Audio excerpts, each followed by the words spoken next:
Bencana yang ketiga yang ditimbulkan dari hutang, yaitu dilihat dari perkataan-perkataan para ulama rahimahumullahu taala.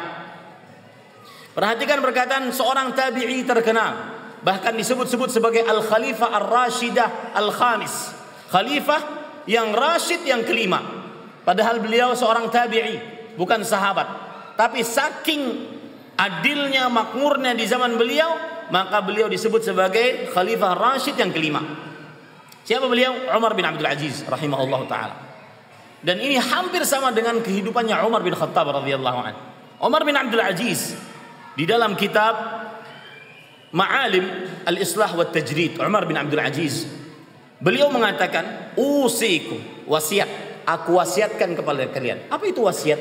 Wasiat itu adalah pesan penting dari orang yang mau meninggal kepada orang yang masih hidup untuk dijalankan setelah meninggalnya. Itu wasiat.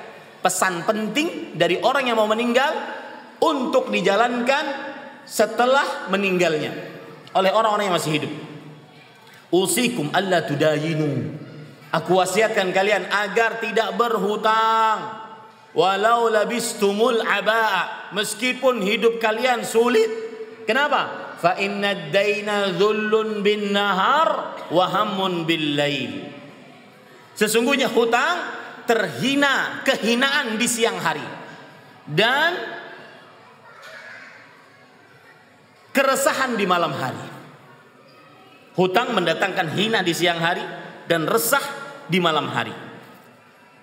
Dan nanti saya akan contohkan kenapa hutang mendatangkan kehinaan di siang hari dan mendatangkan keresahan di malam hari. Saya lanjutkan dulu perkataan beliau, fada'u, tinggalkan hutang meskipun boleh.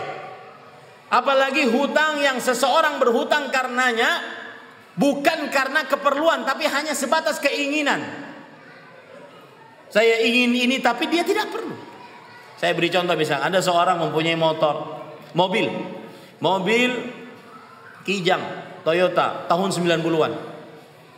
Itu sebagian orang mempunyai itu, kadang-kadang menghidupkannya lebih lama daripada menaikinya. Kenapa? Karena saking lamanya. Taib. Setelah itu, tetapi para ikhwah yang dirahmati oleh Allah Subhanahu wa taala, itu milik dia. Dia tidak berhutang atasnya. Kalau dia mati, dia tidak bawa hutang.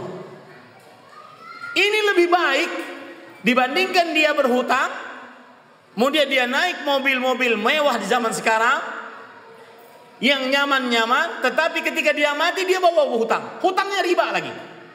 Saya pernah menanya kepada Ustadz saya, Al-Ustadz Al-Fadhil Abu Ahmad, Dr. Muhammad Arifin Badri hafizahullah ta'ala, Ustadz, bagaimana menasihati orang yang berhutang riba?